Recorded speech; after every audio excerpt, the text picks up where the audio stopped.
Local employ छोड़िए, किसी को भी नहीं पता। किसी को का मतलब क्या है? किसी को भी, मतलब जोनल मैनेजर से मैं मिल लिया, आरबीआई के डायरेक्टर से मैं मिल लिया, आरबीआई आर्काइव में बैठे चेयरमैन से मैं मिल लिया, और ऐसा कोई नहीं है, मतलब वित्त मंत्रालय में मैं मिल लिया। किसी को नहीं पता है कि नोट कैसे छपते हैं।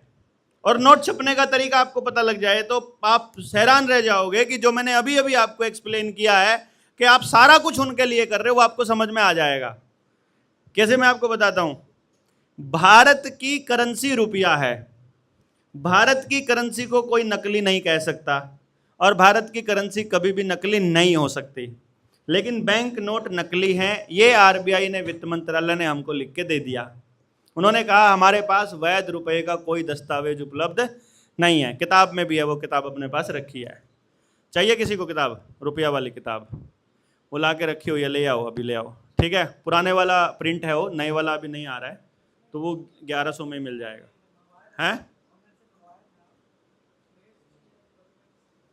हाँ, वो डॉक्यूमेंट्स के लिए हम आपको ना लिंक दे देंगे, वो डॉक्यूमेंट ही पूरा का पूरा दे देंगे आपको, स्कैन जो उसमें है ना, तो उसकी कोई दिक्कत नहीं है। हैं? वो इल्यूमिनाटी अभी इनके पास है नहीं, वो फिर छपवानी पड़ेगी, दे देंगे। ठीक है, तो अभी नोट छपने का क्या प्रोसेस, वो तो बैंक ने बोल दिया कि हमारे पास वैध रुपए का दस्तावेज नहीं है। फिर वो छापते कैसे हैं और छपना कैसे चाहिए? देखो, कानून को ये मतलब छेड़ नहीं सकते, कानून के साथ खिलवाड़ नहीं कर सकते, और ये कभी नहीं करते। ये भी पक्के हैं, हमारी कम इंफॉर्मेशन का फायदा जरूर उठाते हैं, लेकिन दस्तावेजों में गड़बड़ नहीं करते। हमारे पास लास्ट जो पेपर करेंसी एक्ट 1882 है, जो कह रहा है भारत के रुपए की जो वैल्यू है 15 रुपया बराबर एक मोहर, यानी कि 1 रुपये के बराबर 777 मिलीग्राम सोना। 15 रुपया 1 तोला सोना के बराबर है। अब ये गेम देखो कैसे खेलते हैं। हम जो कमाते हैं वो भारत का रुपया है, ये जो छापते हैं ये आरबीआई का बैंक नोट है।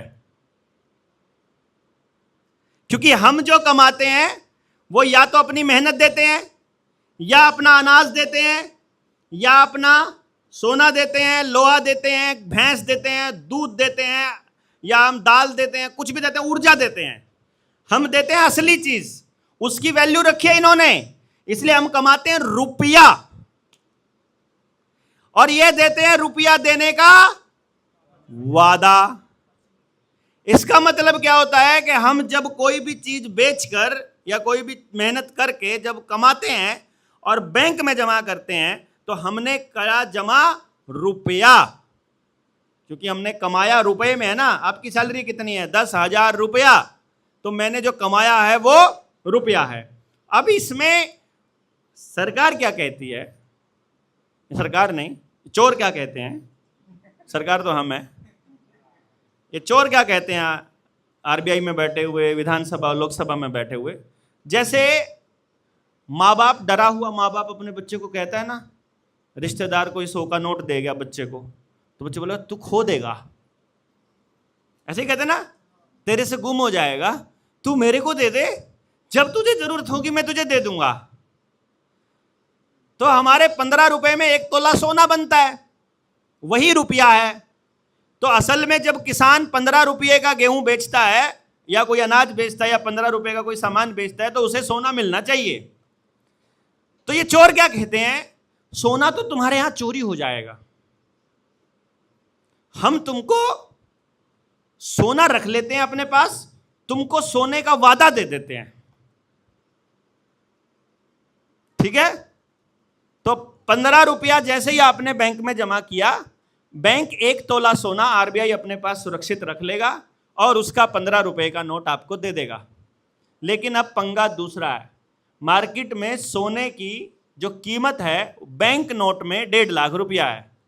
तो असल में बैंक क्या खेल खेलेगा कि 15 रुपया आपने कमाया था, वो 1 तोला सोना रखेगा, 15 रुपया आपको दे देगा और 1.5 लाख रुपया बड़े लाला को पकड़ा देगा। 1.5 लाख रुपए के नोट कर्जे में, समझ गए आप? छापेगा 1.5 लाख, आपको मिलेगा 15 रुपया का नोट। नहीं समझेगा?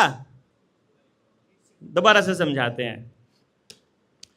आपने कोई सामान बेचा या मेहनत की और आपको मिला, अब मैं 15 को 150 में कर देता हूं। आपने सामान बेचा 150 रुपए का, अब आप उस पैसे को जमा कर देते हो 150 रुपए को बैंक में। तो जब भी आप अपनी कमाई को बैंक में जमा करते हो तो बैंक उसको क्या देगा?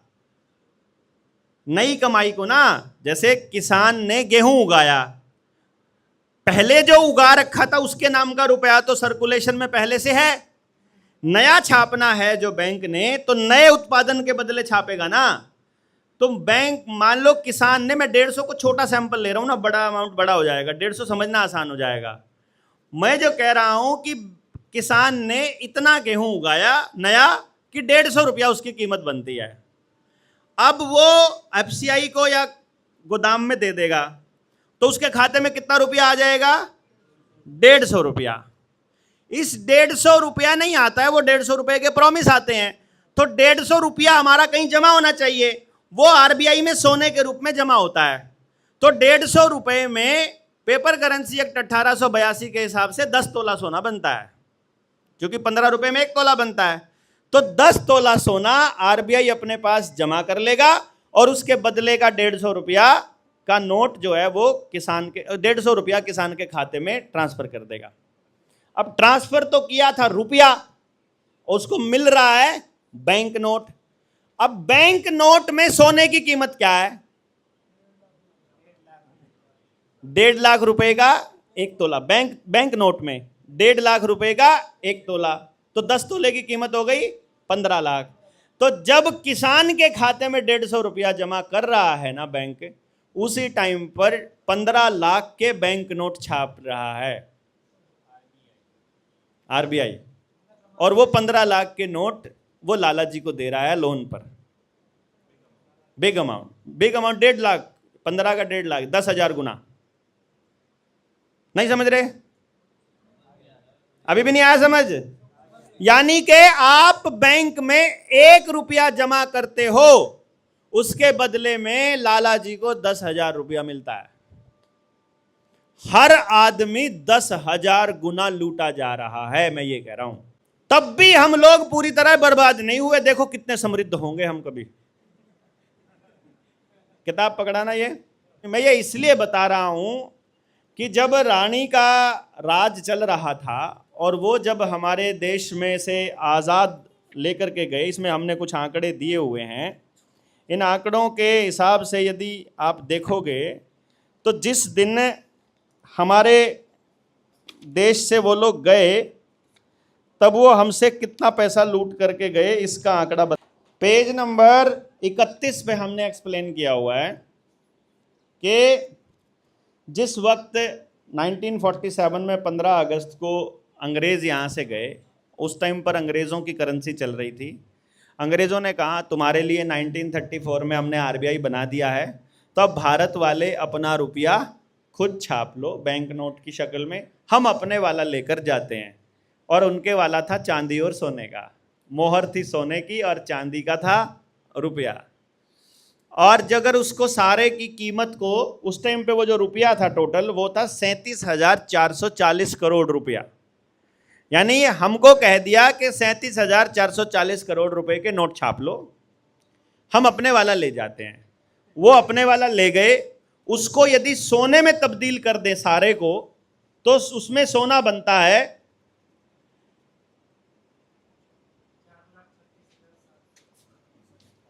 43 करोड़ 67 लाख 160 किलो शुद्ध सोना। एक रात में ठगी है ये। नेहरू को सत्ता देने के बदले में, ट्रांसफर ऑफ पावर देने के ये रिश्वत थी जो अंग्रेजों को दी गई थी, जो उस वक्त के मौजूदा ठेकेदारों ने सौदा किया था।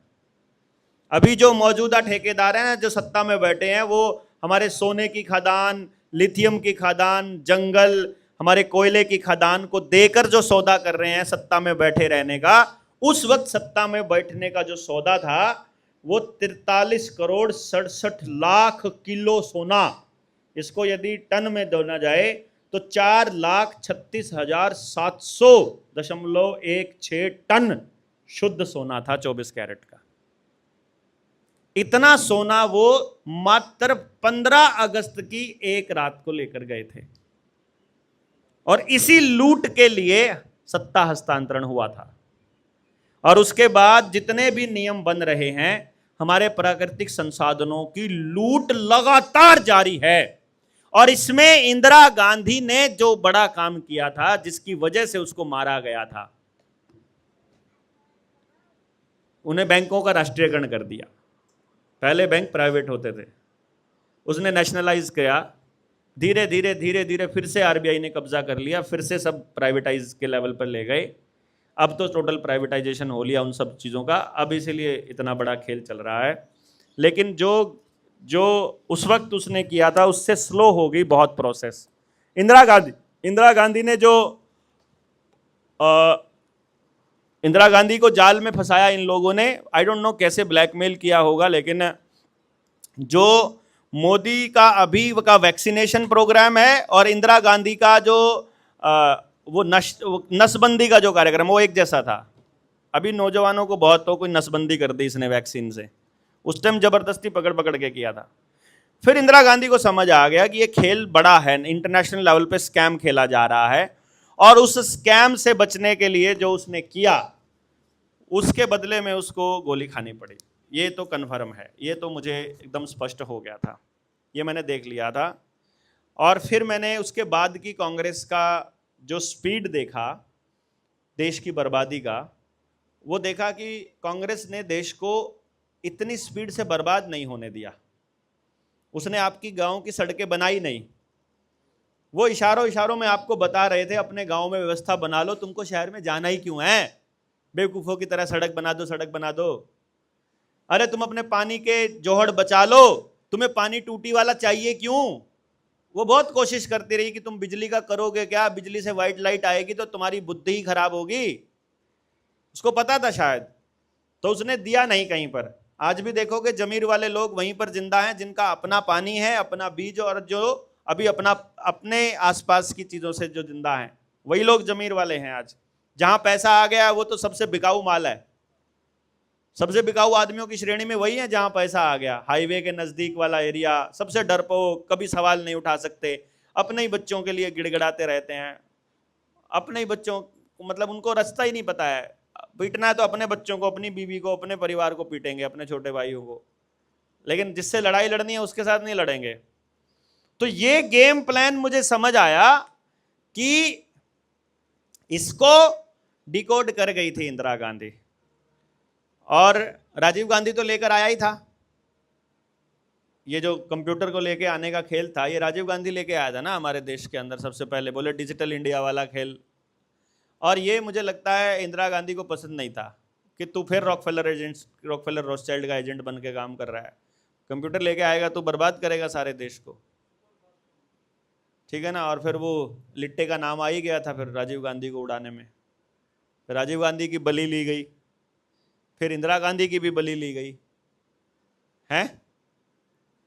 और ये सब चीज़ों को आप कैसे देखते हो मुझे नहीं पता, लेकिन ये पूरा इंटरनेशनल लेवल पर ही स्कैम चलता है। कोई भी व्यक्ति इस रुपए वाले मसले पर जब भी बोलता है उसको रगड़ा लगना तय है, वो लोग लगाते हैं। आप सब लोगों में से जो लोन वाले मसले पर पहली बार आए हैं, जिनको अपना आवेदन लगाना है क्या, किसी को कोई नंबर आपको पास नहीं है तो नोट कर लो, 7696 62 और 7656। दोबारा बोल देता हूं, 7696 62 7656। इस नंबर पे करेंगे आप व्हाट्सएप, कोई भी व्हाट्सएप कर दो, कुछ भी लिख के भेज दो, आपको आएगा एक रिटर्न मैसेज।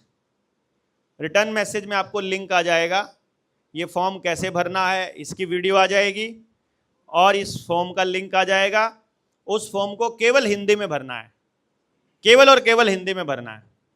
बंद करके मतलब भर के जमा कर दो, आपका आवेदन आ जाएगा, किसको भेजना है, क्या बातें याद रखनी है, क्या क्या फंडा है जो आपको सवाल पूछना है, कौन सी रियलिटी है, वो सारी वीडियोस का लिंक आ जाएगा आपके पास, और बस उसको सुन लो और पता लगे कि आपको कौन सी वीडियोस देखनी है। अगर ये देखना है तो मेरा जो चैनल है निडर इंडिया वाला, उस चैनल पे एक प्ले लिस्ट है, उस प्ले लिस्ट में लिखा हुआ है जेएसएम से जुड़ने से पहले ये वीडियो देख लो। उसमें लास्ट की 2 वीडियो बैंकिंग के ऊपर हैं, वो देख लो तसल्ली से। उसमें पूरी चीज़ें एक्सप्लेन करके रखी हुई हैं। आपसे बैंक वाले ये पूछे तो उसका क्या जवाब, ये पूछे तो क्या जवाब। रिटर्न में हम आपको आवेदन बना के दे ही रहे हैं कानूनी लड़ाई के लिए, और जबानी आपको क्या पूछना है ये वो वीडियोस हैं ये, और वहीं से आपकी लड़ाई शुरू हो जाएगी। लड़ाई शुरू आपने करनी है, फ्रंट में आपने खड़ा होना है। जैसा कि आपने बताया था कि वकील को आप लोग हायर करोगे, बैंक वाले वकील को खरीदने में मिनट नहीं लगाते। वकीलों के ऊपर भरोसा नहीं किया जा सकता। वकील उल्टा आपको ये कहेंगे भरना तो पड़ेगा ही, और हम कभी नहीं कह रहे कि हम नहीं भरेंगे, हम भी कह रहे हैं भरेंगे, पर हमें बता तो दो जो हमको दिया है वो क्या था। क्योंकि जो हमने जमा कराया वो रुपया है, वो पक्का है, क्योंकि वो हमारी मेहनत का है। जो आपने हमको दिया उसके पीछे क्या है? मैंने जो कमाया मेरे पीछे तो मेरा डंगर, दूध, अनाज, मेहनत, दिहाड़ी, वो सब कुछ है। तुमने जो लोन में दिया उसके पीछे क्या है? अगर उसका कोई मानक नहीं है तो वो कचरा है। कचरे के बदले मेहनत क्यों दूं? और यदि उसका मानक है तो बताओ क्या है। बस इतना तो मांगा है, बताने में क्या दिक्कत है? अगर वो सच्चे हैं, अगर वो हमको रुपया दे रहे हैं, अगर वो हमको फर्जी नहीं दे रहे हैं, लोन अगर फ्रॉड नहीं है, तो बता दो कि जो आपको लोन दिया गया है ये हमारे इस बैलेंस शीट से दिया गया है, और इसके पीछे बैकिंग में इतना सोना या इतना चीज़ें हैं, और इसकी ये वैल्यू है। वैल्यू कुछ होती नहीं है। कबाड़ के बदले हमसे सारी मेहनत खरीद ली जाती है, ले ली जाती है, चूस ली जाती है, और हमको बर्बाद कर दिया जाता है। हम ऐसे नहीं अपनी बर्बादी आप लोगों के हाथों होने देंगे, ये पक्का है। और इसी लड़ाई को हमने अपने लास्ट तक लेकर के जाना है। रुपए के मसले को वो लोग बहुत लाइटली लेते हैं जिनका लोन नहीं है। उनको लगता है क्या यार, क्या रुपए का मसला छेड़ दिया है, खामखाई रोज की रोज कहते रहते हैं नोट नकली है। लेकिन आप देखिए, आप अपने बच्चों को पढ़ा रहे हैं इसी रुपए के लिए, आप अपने बच्चों से दूर रहते हो इसी रुपए के लिए, आप अपने परिवार को छोड़े बैठे हो इसी रुपए के लिए। यदि इसकी सच्चाई नहीं जानोगे कि अपने बच्चों की सेहत को, अपने शरीर को दांव पे रखकर आप कमा क्या रहे हो, अगर इसकी सच नहीं जानोगे तो फिर क्या कमा रहे हो? इसका सच जानो तो सही कि क्या कमाया और किस कीमत पर। This is a big question. आपको बैंक वाले झूठ बहकाते हैं कि आपके सिग्नेचर करे हुए हैं। देखो, एग्रीमेंट आपके साथ क्या हुआ है, आपने जो आवेदन दिया वो किस चीज का दिया है? 10 लाख रुपए का मांगा है। आपने उससे 15 लाख रुपया मांगा है। अगर उसने 15 लाख रुपया दिया हो तो ही वो कॉन्ट्रैक्ट वैलिड है। उसने 15 लाख रुपए का वादा किया है, उसने आपको डिजिट दिया, उसके बदले आप बैंक से निकालने जाओगे तो आपको 15 लाख रुपए के नोट निकलेंगे। और अब सवाल यह है कि 15 लाख रुपए के नोट और 15 लाख रुपए दोनों की कीमत बराबर है या अलग है? वो बता दो लिख के।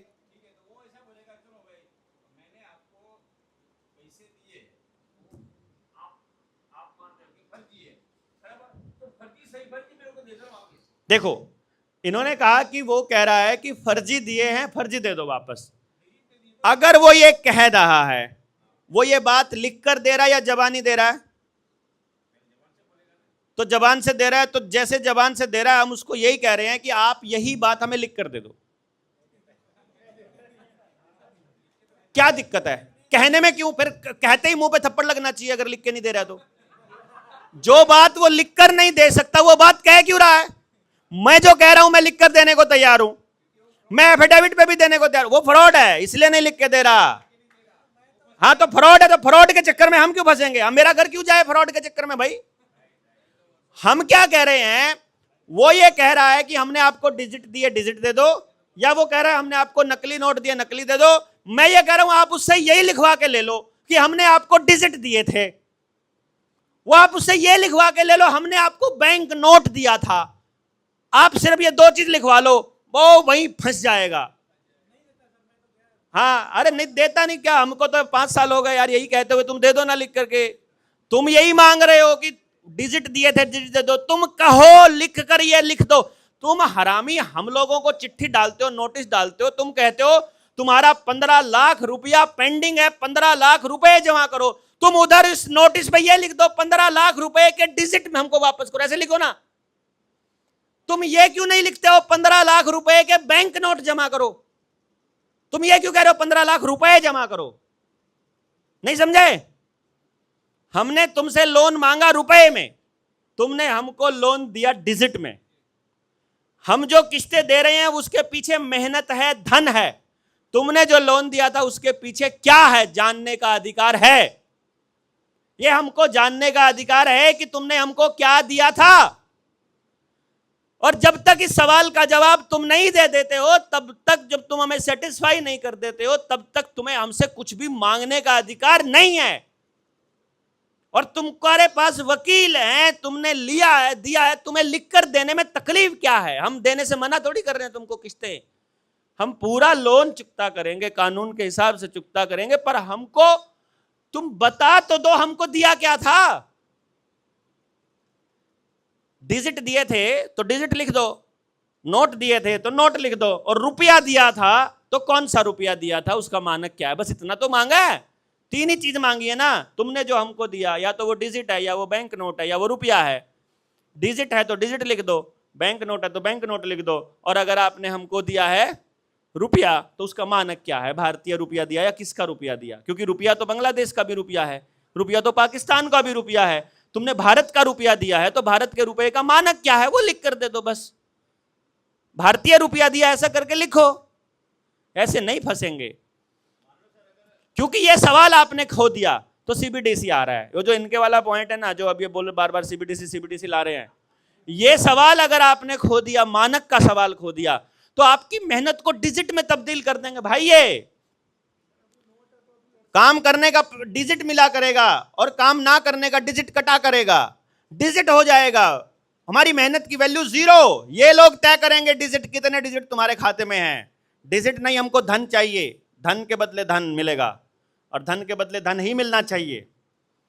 हमारी सारा कुछ ले लिया और हमको कंगाल कर दिया, सारा भारत को कंगाल करने की तैयारी चल रही है। आज इस वक्त भी अगर सोना, कोयला, लिथियम, बॉक्साइट, लोहा, जितने ये भंडार हैं खादान के, और ये सीमेंट का, और ये रेत का, और ये पत्थर का, जितनी भी माइनिंग है, ये सारी रोक करके, अगर ये रुपया बाहर जाने से रोक दो, सिर्फ विदेश जाने से रोक दो, कुछ मत करो, सिर्फ आज रोक दो, हम लोग 10 साल के अंदर हर भारतीय के पास बेइंतहा पैसा हो सकता है, अगर उस पैसे को सिर्फ यहीं डिवाइड कर दो खाली। लेकिन नहीं, सबको पैसा वहां चाहिए। 140 करोड़ पॉपुलेशन प्रॉब्लम नहीं है, संसाधनों का अनइवन डिस्ट्रीब्यूशन प्रॉब्लम है। आदमी कभी प्रॉब्लम नहीं होता है, जनसंख्या प्रॉब्लम नहीं होती है, जनसंख्या सॉल्यूशन होता है। हम लोग 100 लोग 200 लोग यहां बैठे हैं, 200 लोगों का मतलब 200 दिमाग और 400 हाथ।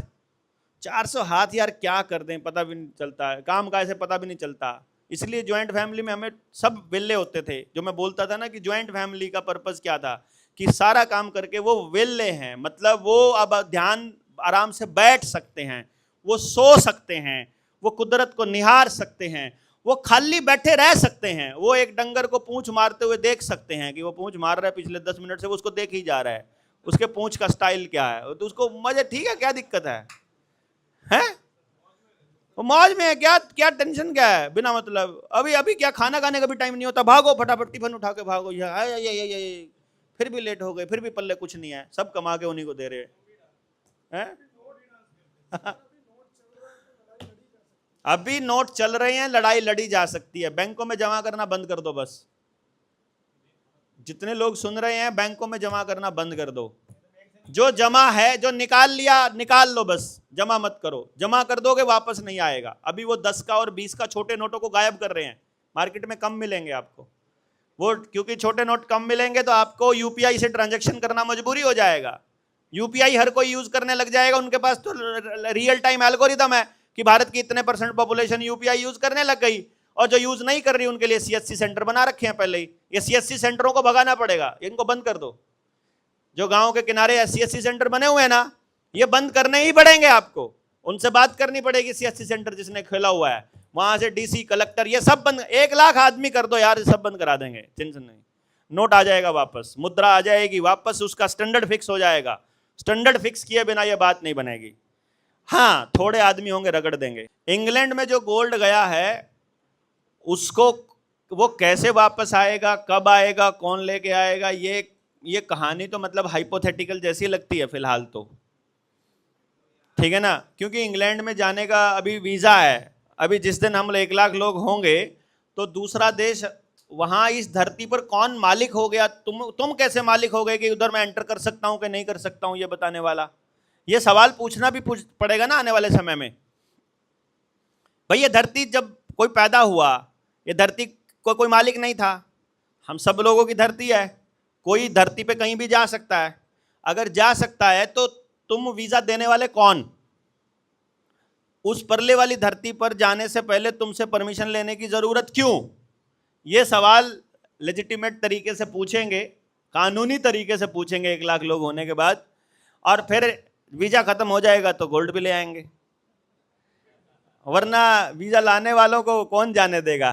गोल्ड लाने वालों को कौन वीजा देगा? मतलब वीजा लेके तो गोल्ड नहीं आएगा। तो वो तो आई थी, वो तो तब की बात थी, 1600 की बात तो अब की है। अभी भी हम कोई कंपनी बनाकर जाकर गोल्ड नहीं लेके आने वाले। देखो, हाँ, आपको पहले जो हमारे पास अभी फिलहाल लूटने वाला है उसको बचा लेंगे, वही भी बड़ी बात है। वो उसके बाद भी हम लोग समृद्ध वापस सोने की चिड़िया हो सकते हैं। हर घर में सोना हो सकता है, हैं? अभी अभी अभी अभी जो हमारे पास है इस वक्त भी। क्योंकि देखो कमाल क्या है, हमारे भारत की ही जमीन ऐसी है जो 1 दाने का 400 दाना बना सकती है। दुनिया में कहीं नहीं है ऐसी जमीन, इतनी उपजाऊ जमीन जितनी हमारे पास है। अमेरिका इतना बड़ा देश है, वहां कुछ नहीं होता है, कुछ नहीं होता है। वहां की गायें जहर देती है, मतलब HF जो है अमेरिकन गायें, दूध नहीं होता है। उनका गेहूं जहर है, इसीलिए वो सारा कुछ यहाँ से लेके जाते हैं। और अमेरिका कर्जदार देश है अपनी, मतलब जापान और अमेरिका दुनिया के 2 सबसे बड़े, अपनी GDP के मुकाबले सबसे ज़्यादा कर्जदार देश हैं। कहीं आप ये सोच रहे हो कि बहुत ज़्यादा तरक्की पसंद देश हैं। अमेरिका में जो कैंसर का जो रेट है पॉपुलेशन के मुकाबले, जो रेशो है वो सबसे ज़्यादा है। अमेरिका में पॉपुलेशन के मुकाबले जो टेंशन और डिप्रेशन का जो रेट है सबसे ज़्यादा है। परिवार टूटने का जो रेट है वो सबसे ज़्यादा है। अबॉर्शन का जो रेट है वो सबसे ज़्यादा है। शादी से पहले के अबॉर्शन की बात कर रहा हूं। मेंटल हेल्थ में सबसे खराब देशों में आता है पॉपुलेशन के मुकाबले रेशो में। तो अमेरिका कहीं से कोई विकसित देश नहीं है, कुछ पैदा होता नहीं है, हथियारों के दम पर बना हुआ देश है, हथियारों की बिक्री। यहां के लोग इसलिए समझ रहे हैं क्योंकि बता कोई नहीं रहा है। मैंने बता दिया आपको, आप बता के सारा नॉलेज अपने पास रखते हो, बताते नहीं हो आगे। बताओ कि अमेरिका नंगड़ है। और ये किताब में सब कुछ एक्सप्लेन किया है हमने, पूरा डेटा दिया हुआ है। 1600 ईस्वी तक भी कहीं नहीं है, जब तक ईस्ट इंडिया कंपनी इंडिया में आई है, टॉप 15 देशों में भी कहीं नहीं है अमेरिका और इंग्लैंड। पहला विश्व युद्ध होता है, उसके बाद वो टॉप के 15 देशों में एंटर करते हैं अमेरिका और इंग्लैंड। क्योंकि हथियारों की सप्लाई का काम करना ही अमेरिका का सबसे बड़ा काम है, और भारत को लूट करके इंग्लैंड को भरने से इंग्लैंड बना है। उसके बाद द्वितीय विश्व युद्ध में वो टॉप 5 में पहुंच गए हैं, और अब वो दुनिया की ताकत बना हुआ है, क्योंकि युद्ध ही चल रहे हैं। और आपके बच्चों को पहली क्लास से युद्ध ही सिखाया जा रहा है, युद्ध ही पढ़ाया जा रहा है, युद्ध के लिए ही तैयार किया जा रहा है। क्योंकि अमेरिका को युद्ध के हथियारों के अलावा वहां पर कुछ बनता ही नहीं है। फार्मा कंपनियां बनाती हैं, पेस्टिसाइड बना रहे हैं, युद्ध का हथियार, यानी मानवता को खत्म करने का सब कुछ बन रहा है वहां। इंसानियत नाम की कोई चीज नहीं है।